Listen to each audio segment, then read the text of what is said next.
Good afternoon, everyone. Hope everyone's doing well here today. I'm just trying to fight off the sun. After all, it burns.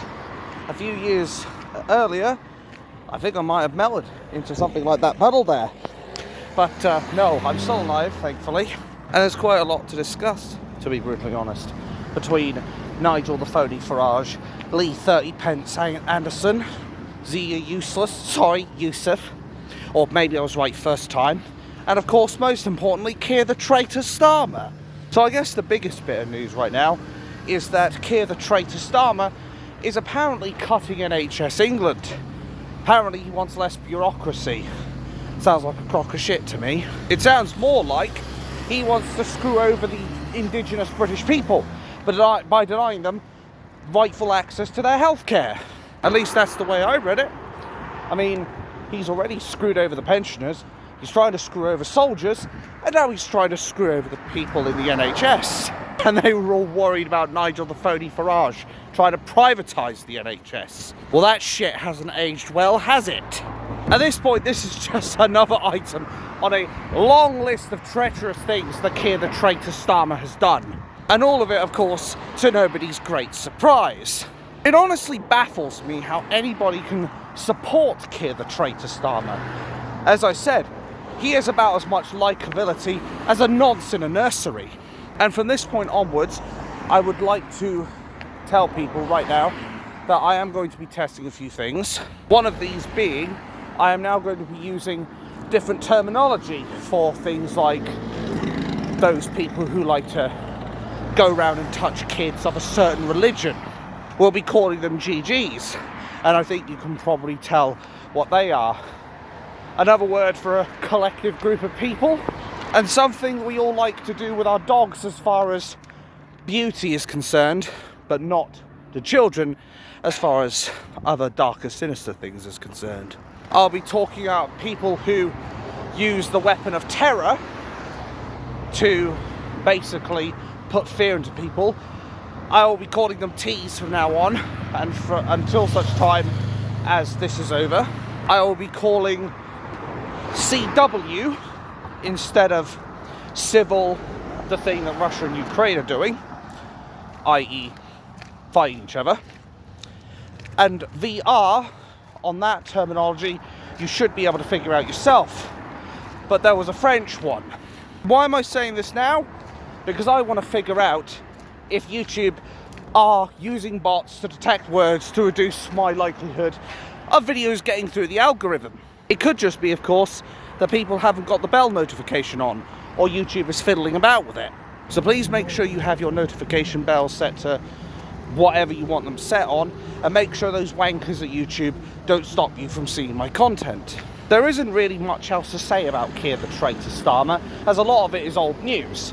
So I want to focus now on Farage and Rupert Lowe, and basically the CW within Reform. I did mention this during my live stream that I had on Tuesday, I believe it was. So I guess you could see this video as a bit of a catch-up for that live stream for anybody who wasn't able to catch it on Tuesday. But before I do that, I will mention something that stroke number one, Matt Goodwin had mentioned as far as Foreign National is concerned. How sad, I'm now having a stroke over the first part of my name. So bear this in mind first and foremost. This is going to be based off of 10,000 people, or rather, out of 10,000 people. As far as British people are concerned in this country, only 16.6 people out of 10,000 get convicted of any crime. As far as Albanians are concerned, that number is it's either 2,537 or 47, give or take like 10 or 20. But basically, 1 in 4 people will get convicted for any crime whatsoever, and they'll be of Albanian descent. Then about 450 people from Vietnam out of 10,000 people get convicted on crimes. And then 270 Somalians out of 10,000. And then as far as statistics of crimes for specific things are concerned, British nationals compared to foreign nationals. So foreign nationals are 71% more likely to be convicted of basically anything to do with non-consensual acts of basically. With Afghans and Eritreans 20 times more likely than British nationals to be convicted on those same crimes. As far as theft is concerned, 25% for foreign nationals, they're more likely than Brits to be convicted of theft. 69% more likely to be convicted on drug crimes. And 39% more likely to be convicted on any crime in general. But of course the mainstream media won't tell you this. You know the drill, folks, because say it with me, it doesn't suit the narrative. Hear about those statistics? Ha! Yeah, you're more likely to see Doctor Who in real life. And quite rightly, Rupert Lowe has been saying that any foreign criminals we should be deporting. Because at this point, unless they've integrated completely with society, they have no legal or human right to be here. And even then, I think some people would be more than willing to kick them out the country, quite frankly. Oh, there you are. Hey, why the hell was I looking behind me? I know where he comes from. Anyway, they know full well, these wankers who come over from another country, how to conduct themselves. They just choose not to conduct themselves very well. Especially those of a certain religion of peace, who are responsible for 84% of all GG crimes. Or the fact that 90% of these people from the so-called religion of peace are on the T watch list. Again, the mainstream media are not going to want to tell you that. And Rupert Lowe, frankly, has every right to say that we should be deporting these people. If they come over to our country, they should be expected, only respected if they actually abide by our rules, but they should be expected to speak English, ideally, or at least take classes to learn English, integrate with our society, respect our cultures and our ways of life, and not break any of our laws. And if they're not willing to do that, then they know where the door is and they can let it hit them on the way out. A bit like Narinder Kaur. After all, she loathes this country. She doesn't want to be here. Yet, she just can't help spouting her mouth off at basically every opportunity and trying to use the race card more times than I would dare say even David Lammy. And he's pretty much the archbishop of racism, quite frankly. Or was it Femi I'm thinking of? It was one of the two, I do know that much. Anyway, back to reform. As far as reform's concerned, there were so many allegations that were made to Rupert Lowe, how at one point they said he will destroy anyone that gets in his way, that is, Rupert Lowe will destroy anyone that gets in his way, and then even worse, Nigel Farage even had the audacity to say that Rupert said, knowing this is false, that he would slit the throat of the Reform Party. When he never said that, he basically said what the Reform Party are doing is slitting the throat of the Reform Party. Context is very important, as it can get very warped very quickly and become a game of Chinese whispers. And I prefer to have a normal dialogue rather than have to whisper in someone's ear all the time. Anyway, it becomes a matter of Chinese whispers at that point, and then it could be, oh, Tom lives here, pass it on. Oh, Bomb is here, pass it on, and so on and so forth. And what it's become is this malicious game of political character assassination from Nigel the Phony Farage, Zia Useless, who is actually named Mohammed Ziadun Yusuf or something like that. I know his first name's Mohammed. Coincidence? I think not. But I digress. And then, of course, Nigel the Phony Farage himself have been basically making it a sport to try and slander Rupert Lowe. And Rupert Lowe has quite rightly said that they can no longer be friends with him, or he will no longer be friends with them, because of the slander that's been said. He has tried to reach out to Nigel Farage many times to say, let's try and deal with this amicably. Let's try and do this in a way that is not going to split the party. And then, basically, Rupert's hand has been forced. And all the libelous slander that has been said by the leader of the Reform Party, who is now no longer looking like the leader of Reform, more like the leader of an asylum, they've basically gone and shot themselves in the foot, and now Rupert's gone and taken all that libelous slander thrown at him, pass it to the legal team. I wonder how Nigel Farage is going to hold up to that.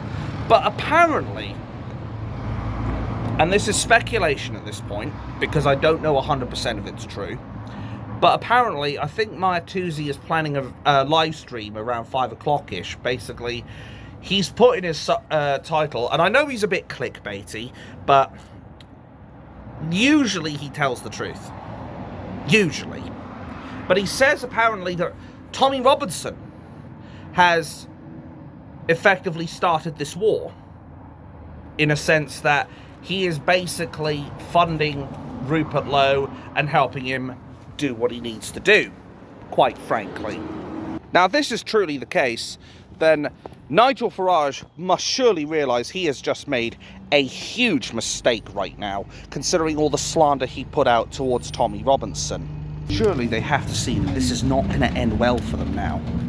Like, Nigel Farage isn't a complete plonker. I'd like to think he has some semblance of intelligence, though it is under a lot of questionable scrutiny, quite frankly, for all the slander he's done of not just Tommy Robinson and Rupert Lowe, but of us, the Indigenous people, as well. And it's like that classic saying, the more you fuck around, the more you're going to find out. And he has definitely been doing a lot of that these days. The only L-take that Rupert Lowe has, in my humble opinion, and it's a very small one because of the lack of context, is when he put out on X about Lee Anderson's little scuffle with, I believe it's one Steve Bray, which he basically was quick to condemn Lee Anderson, but I think what he should have done as well as that, he should have also criticised Steve Bray for being basically an odious little cockroach, because that's exactly the kind of person that Steve is. He's effectively a person who goes out of their way to antagonise, taunt, and just be a repugnant little piece of shit, bluntly speaking, towards other people. He even went out of his way to get a megaphone, and he started using it and shouting pretty much right next to the kids, right down the megaphone, and cause them to cry. He will basically taunt and taunt and taunt and do this until he gets the reaction he wants, and then he can flip it around and have a gotcha moment. Only he was nowhere near as good as doing that as Tommy Robinson was to Mr. John Sweeney of Panadrama. And I will say this as well, I am not by any means defending Steve Bray's actions, because I do think he's a piece of shit, quite frankly. But Lee Anderson made a huge mistake trying to flick his hat off. I mean, devil's advocate, is that really assault? It's one of those things that I don't personally believe it's assault, but if it accidentally hits him in the head or he flicks him in the eye or whatever, it could be potential assault, because obviously he's doing harm to him then. But I can understand why he's flicking his hat off as a bit of a counterpoke, if you will, to try and counter what Steve Bray's doing and try and wind him up a little bit. But I think Lee Anderson should have just ignored him and let him go about his life. The way I look at it, I look at Steve Bray as, you know those online trolls that you sometimes get? Well, Steve Bray is basically a real life troll. He may not have like the hideous looks of a troll, and he certainly doesn't have the regenerative capabilities, let me tell you, but he is basically a troll in the sense of you don't feed the trolls. That is the golden rule as far as the internet's concerned, and that same logic applies to Steve Bray. Don't engage with him, because that's what he wants. He wants you to engage, so you get angry, annoyed, miffed off, whatever, do something stupid, and then he can basically do stuff to you with that stuff. I think if Rupert Lowe had condemned the other guy as well, I don't think there would have been any problems with that. But that's about the only somewhat L-take that he's had, quite frankly. As far as Lee Anderson and all the others are concerned, though, they made a grave mistake, falsely accusing Rupert Lowe of basically workplace bullying. They did a huge mistake on saying that he would slit the throats of the Reform Party. Last time I checked, his name was Rupert Lowe, not Ricky Jones.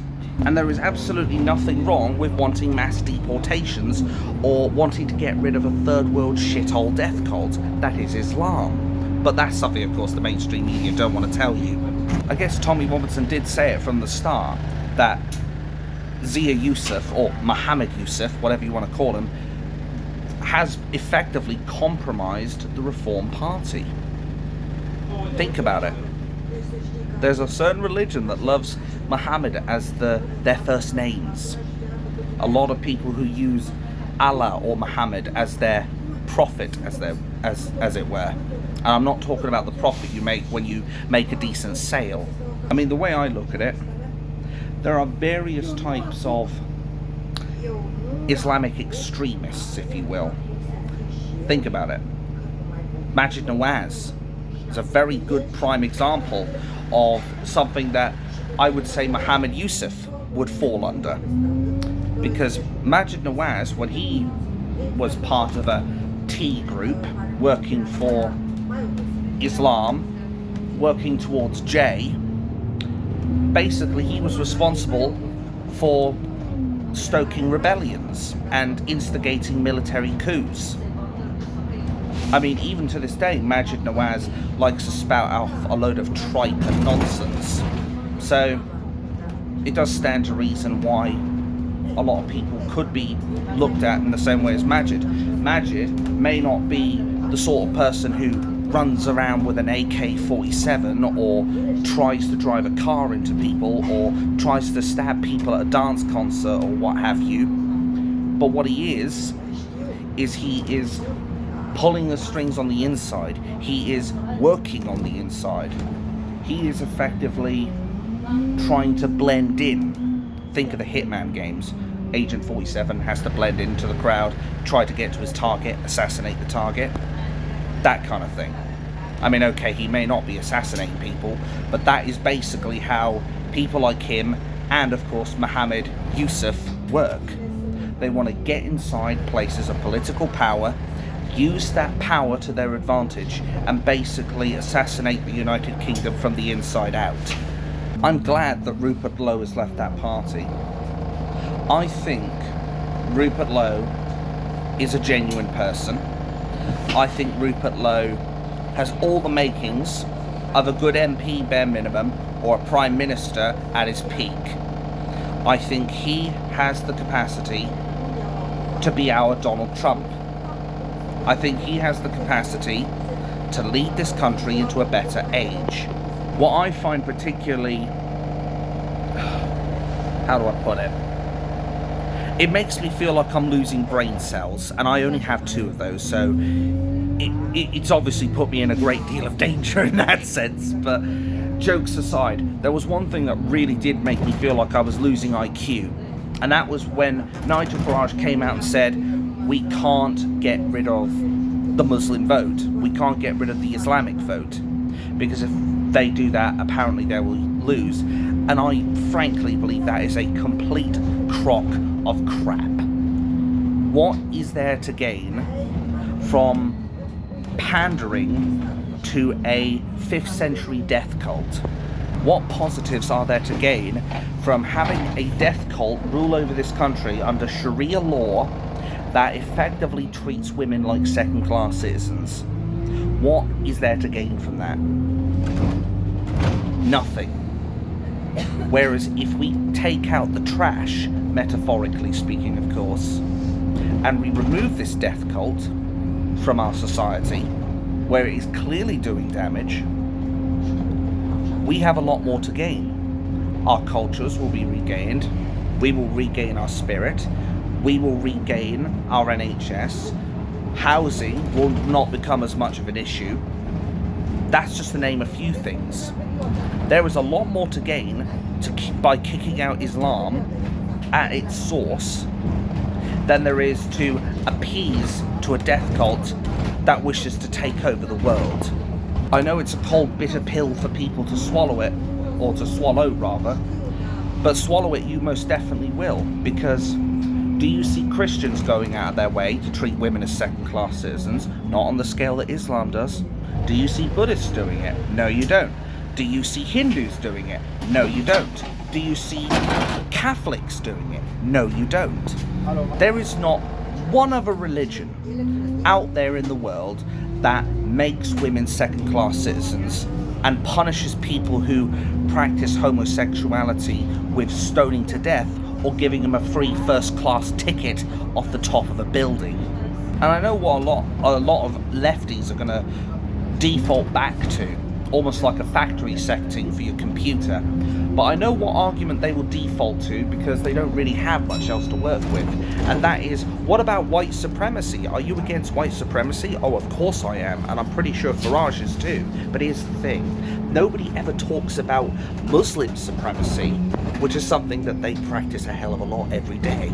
They see themselves as better than everyone else. Thank you. They see themselves as people who effectively should rule the world. They see themselves as people who are superior to everyone else.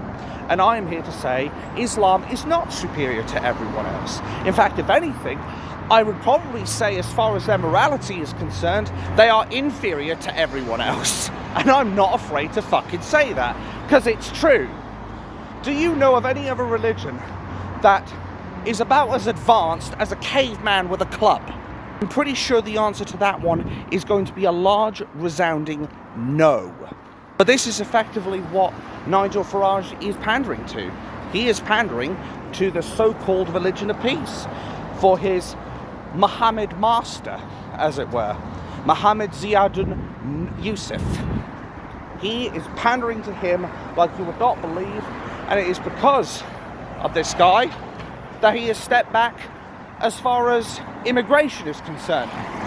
He came so close to nailing the issue. Hell, he was talking about it enough times as far as Brexit is concerned. And that was that we need to have a decent conversation about immigration. And now look where he is. Now he's sitting here saying, we don't need mass deportations. Yes, we fucking do. We need loads of mass deportations, as these people are like a flood. These people coming over the channel, a lot of them from their third world shitholes, are planning to come over here and bring their families with them. And do you know why they do that? They do it because they know that we're a soft touch and they'll still get benefits even though they're bringing their families over and sometimes owning multiple bloody properties. But these days, common sense seems to be about as common as a zebra-striped horse. Actually, isn't that what they are technically? Black and white horses? Anyway, maybe I better use a different analogy. They're about as common as a green blue tit. And if you actually spotted a green tit, you've probably got gangrene. Anyway, the fact of the matter is, Islam doesn't want to integrate with us. It wants to subjugate and destroy us. They are not interested in serving us, in respecting our cultures and our beliefs, believe it or not. I can tell you one thing though, there is an alternative to mass deportations. Take away the incentive for people to come over here. Mentioned this quite a few times actually on my channel. And what is that, you're wondering? Cut all benefits from all new arrivals for anything from 1 to 3 years. Think about it. It's the whole reason why you see people swimming across the channel, coming over to our country. It is the very reason they bring their families along. So then they can be like, oh, we want to get benefits for these guys too. Now, while they did cut this to some extent with the Tory party, obviously the ideal situation is benefits like this should be for British nationals. People who have integrated with our society. People who have actually earned their place here in this society. People who have effectively contributed something. Right now, what has Islam contributed to us? Death, destruction, tea, GGs. I could go on. But again, the mainstream media don't want to tell you this. Think about the statistics I mentioned earlier. The 71% of people who are more likely to be convicted for non-consensual nookie compared to British people. Think about the Afghani and the Eritrean people, who are 20 times more likely to commit said crimes than British nationals. Think of all those people that are coming over from those countries that are 71% more likely as a whole to commit these kinds of crimes. Do you want that here? I know I don't. Let me tell you. That is the last thing I want. That seems about as desirable as having to swallow battery acid, quite frankly. Way I look at it, cut the benefits of these fuckers. You deny these people the benefits that they so desperately crave, and I guarantee you the boats will stop coming. Just like that. Because they'll no longer have an incentive. And if that doesn't work, as soon as they come over to the shores illegally, turn their boats back, put them back on, and sail them back. Because the thing is, this thing about the smuggling gangs is merely a myth. I mean, let's be honest. If a group of coordinated people want to come over to our shores, all they have to do is get themselves a nice inflatable raft, stick it in the water, and off they go. And something else as well, it's actually been reported, and it's been confirmed with stroke number 2, with video footage that these people are being armed with GPSs and phones. That way, they can always get their little rescue so they can be transported over to our country. This is not a migrant crisis. It is a foreign invasion. Aliens are invading our country. That's the way I look at it. And aliens will be invading my countries as well, because I've got XCOM tonight. Anyway, these people are invading. They're not migrants in need of help. The vast majority of the people coming over those shores are fighting age men, a lot slimmer than me, about the same age, maybe a year. Stroke number 3, a lot younger than me, but they are capable of fighting. God, sad how I can go like, I don't know, 18 or so minutes without a stroke, and then 2 minutes I get 2 in 1 minute or something. Struth. Maybe this quick, fragrant pork mushroom stir fry will help me out. Maybe. These have actually been serving me well. Just going to leave that there so that I know that that is going to be what I'm doing. Last night I had these beef meatballs, and Dicky Bird here forgot that you need to put the breadcrumbs in the water first. So when I'm going rolling up the balls, oh look, there's no breadcrumbs on them because they're mixed in with the fucking meat. Pillock! But enough about that, because that's not why you're here. The way I look at it is reform could easily have taken this country by storm. They could have easily swept up a substantial number of votes. But as Paul Thorpe has quite rightly said, Nigel Farage had it all in the palm of his hand. And because of a few stupid decisions, that opportunity has blown off in the wind. Just like that. Now he'll be lucky if he gets the main core voters to go back and vote for him again. And what I will say to anybody who says, oh, but Reform are our only hope, we have to vote for them in order to get rid of the Uni Party, find a different party. Find a party that actually puts you first. Don't capitulate. Don't make excuses. Don't justify Nigel Farage's repulsive decisions to slander this good man. And remember, Rupert Lowe's not the first person that Nigel has taken that metaphorical knife and decided he's going to stab in the back. Think of Stephen Lowe, who used to be part of UKIP, and how he stabbed him in the back and basically made it so the party went after him with false allegations. Then, of course, there's Ben Habib, who was also attacked by Nigel Farage and his cronies. Why? All three of them have one thing in common. They stood up to Nigel Farage. And Nigel Farage don't like that. Nigel Farage has a serious Messiah complex. Well, the only Messiah I'd worship is Kane from Command and Conquer, because the guy who plays him is a fucking god at acting. Anyway, he has a serious Messiah complex, and he can't handle being wrong. He is a narcissist, and he is a real piece of work. And I do not blame anybody who is kicking themselves over not seeing this in the first place. I used to be in that same fucking boat. But I started realising once he started slandering the British people as far-right thugs that there was something seriously off with this guy.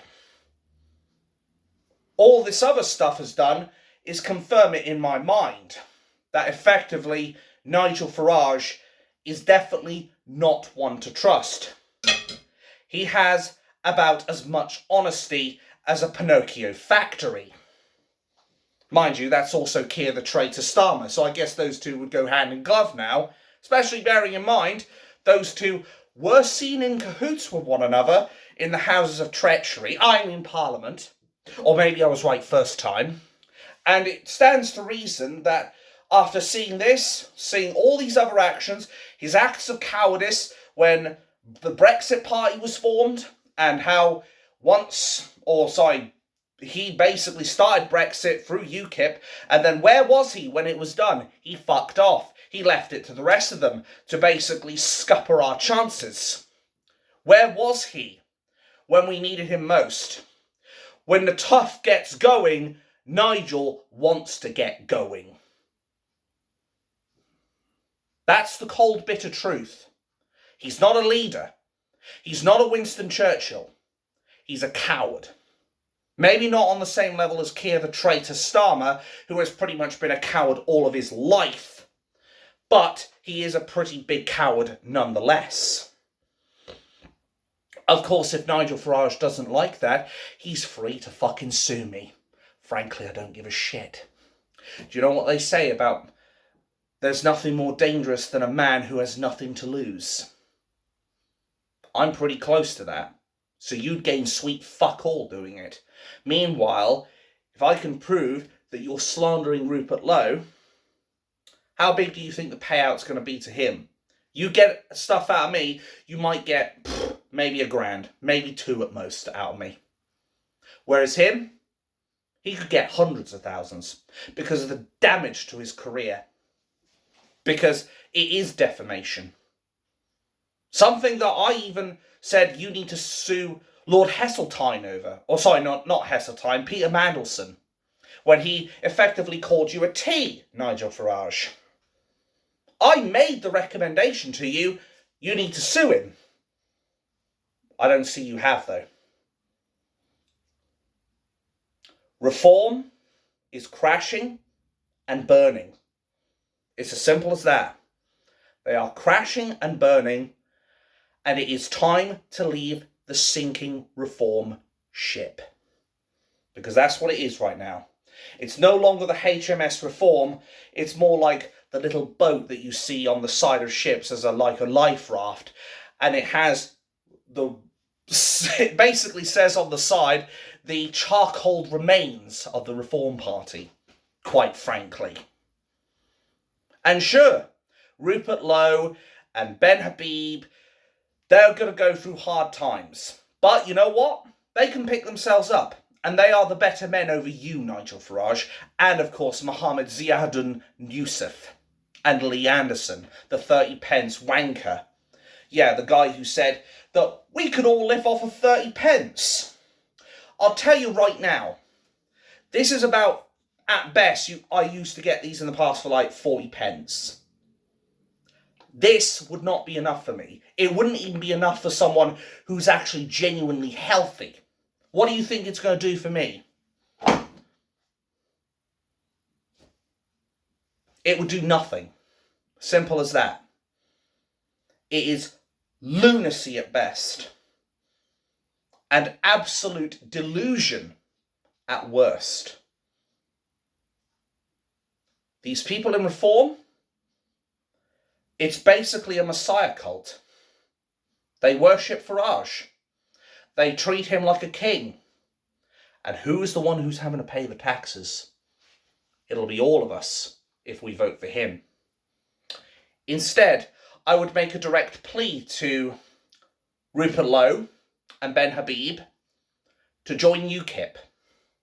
I am going to get something sorted out within the next month or so, and I'm probably going to get my UKIP membership sorted out.